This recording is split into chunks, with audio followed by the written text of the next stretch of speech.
Explorer.exe application error in Windows. 1. Update your Windows. 2.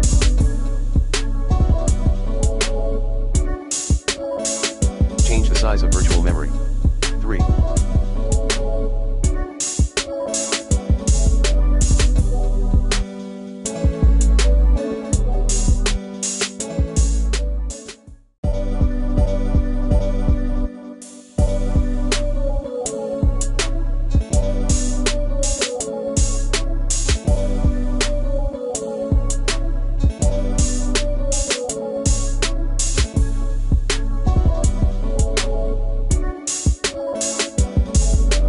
Restore the system to a healthier point. 4.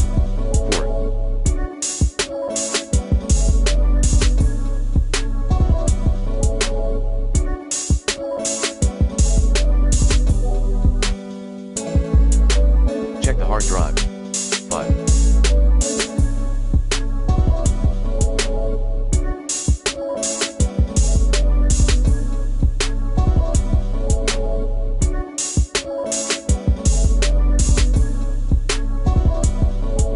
Run sfc and dism as admin. Commands include sfc/scanodism/online/cleanupimage/scan healthdism/online/cleanupimage/restore health 7. Disable the taskbar auto hide. 8. Run memory diagnostic tool.